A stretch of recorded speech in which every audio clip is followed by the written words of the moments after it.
Hi friends, welcome and welcome back to my channel Chitra's Vlogs and Recipes. இன்னைக்கு நம்ம சேனல்ல என்ன பார்க்க போறோம் அப்படினா Chettinad ஸ்டைல் ஒரு ஸ்வீட்ஸ் தான் பார்க்க போறோம். Ukara.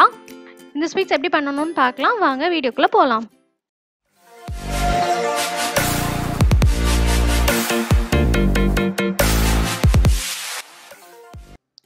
ஸ்டவ் ஆன் பண்ணிட்டு ஒரு கடாய் எடுத்து வச்சுக்கோங்க. கடாய் நல்லா ஹீட் ஆனதுக்கு அப்புறமா 1/4 கப் வந்து நான் பாசிப்பருப்பு எடுத்து வச்சிருக்கேன். இப்போ பாசிப்பருப்பை வந்து நம்ம என்ன பண்ண போறோம் அப்படினா வாசம் வர்ற அளவுக்கு நல்லா வறுத்து தனியா எடுத்து வச்சுக்க போறோம். ஸோ கோல்டன் ப்ரௌன் ஆகணும்னு அவசியம் கிடையாது. அந்த பாசிப்பருப்போட ஸ்மெல் வர அளவுக்கு மட்டும் வறுத்து தனியா எடுத்து வச்சுட்டா போதும். ஸோ இப்போ இதை பாசிப்பருப்பை வறுத்துட்டு நம்ம தனியா எடுத்து வச்சுக்கலாம்.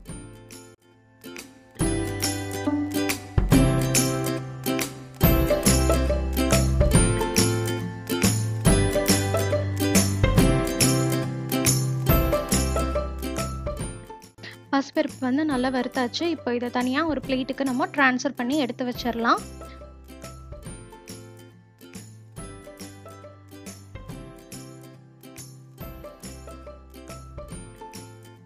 அதே கடாயை மறுபடியும் அடுப்பில் வச்சுட்டு நான் 1/2 கப் அளவுக்கு நான் ரவை எடுத்து வச்சுருக்கேன்.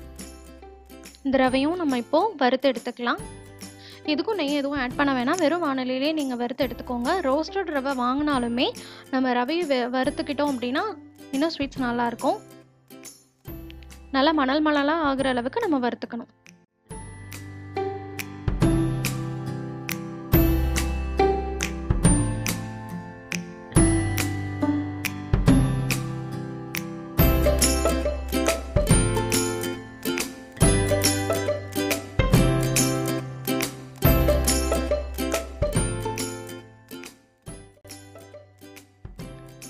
இப்போ ரவை இந்த அளவுக்கு மணலாக வறுத்தாச்சு. இப்போ வேற ஒரு பவுலுக்கு இதை ட்ரான்ஸ்ஃபர் பண்ணி எடுத்துக்கலாம்.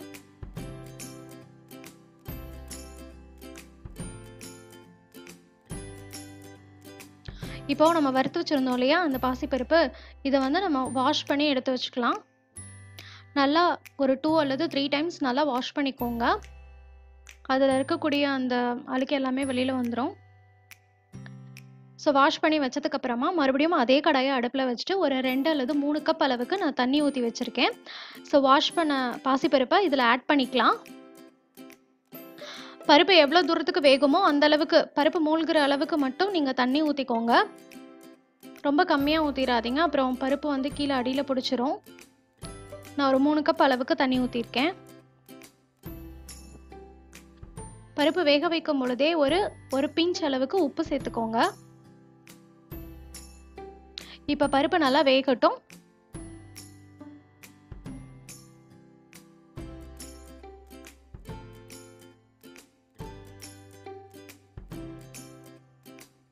A few minutes later.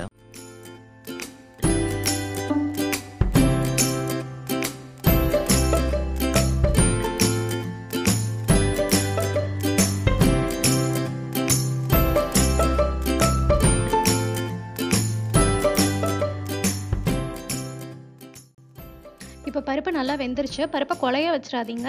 இந்த மாதிரி உதிரியாக தான் இருக்கணும் பருப்பு. கையில் நம்ம அமுக்கி பார்த்தோம் அப்படின்னா பருப்பு நல்லா அமுங்கி வெந்திருக்கணும். ரொம்ப குழைய விட்டோம் அப்படின்னா ஸ்வீட்ஸ் வந்து களி மாதிரி ஆகிடும். ஸோ பருப்பு உதிரியாகவே வச்சுக்கோங்க, அப்போ தான் நமக்கு சாப்பிடும்போதும் நல்லாயிருக்கும். இப்போ வறுத்து வச்சுருக்கக்கூடிய ரவையை வந்து நான் கொஞ்சம் கொஞ்சமாக மிக்ஸ் பண்ணிக்கிறேன். மொத்தமாக கொட்டி கலக்கிடாதீங்க, கட்டிப்பட்டுரும். கொஞ்சம் கொஞ்சமாக மெதுவாக மிக்ஸ் பண்ணுங்கள், கட்டிப்படாமல். ஸோ தண்ணியோட அளவு பார்த்துக்கோங்க. நான் பருப்பு வேக வைக்கும் போது வச்ச தண்ணிக்கு கொஞ்சம் ஒரு 1/2 கப் மட்டும் நான் எக்ஸ்ட்ரா ஆட் பண்ணியிருந்தேன். ரவை வேகிற அளவுக்கு மட்டும் நான் தண்ணி சேர்த்துருக்கேன். இப்போது ரவை இப்போ நல்லா வேகட்டும்.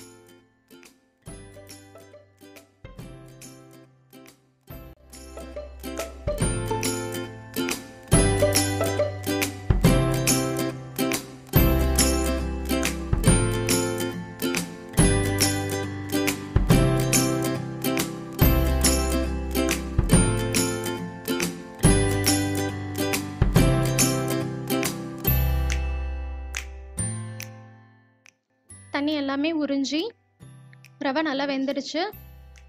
இப்போது இதில் 4 ஏலக்காய் தட்டி வச்சுருக்கேன். இந்த ஏலக்காயும் இதில் போட்டு மிக்ஸ் பண்ணிக்கலாம்.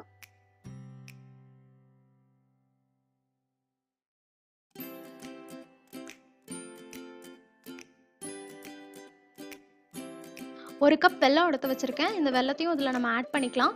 நான் 1 கப் வெல்லம் எடுத்துருக்கிறது வந்து கரெக்டான ஸ்வீட்டாக இருக்கும்.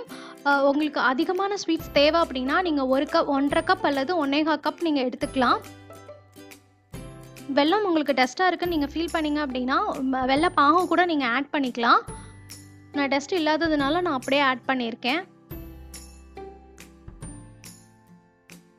இதில் 1 டீஸ்பூன் அளவுக்கு நான் நெய் சேர்த்துருக்கேன்.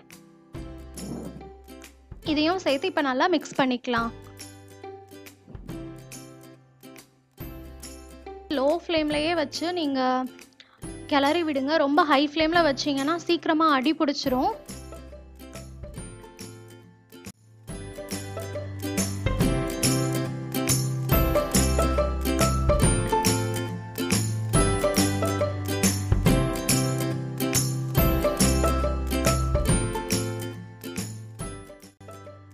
இன்னொரு ஸ்டவ் பற்ற வச்சு ஒரு தாளிக்கிற கடாய் வச்சுக்கோங்க. அதில் 1 டீஸ்பூன் அளவுக்கு நான் நெய் ஊற்றிக்கிறேன்.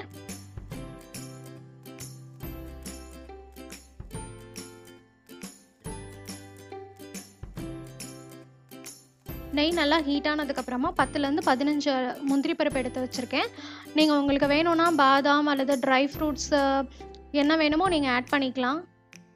நான் ஒன்லி கேஷ்யூ மட்டும் ஆட் பண்ணியிருக்கேன். ஸோ இது நல்லா கோல்டன் ப்ரௌன் ஆகிற அளவுக்கு நல்லா வறுத்து எடுத்துக்கலாம். ஸோ வறுத்த முந்திரியை நம்ம ஆட் பண்ணிக்கலாம் நம்மளுடைய உக்ரா ஸ்வீட்டில். ஸோ ஸ்டவ்வை ஆஃப் பண்ணிவிட்டு சேர்த்துக்கோங்க.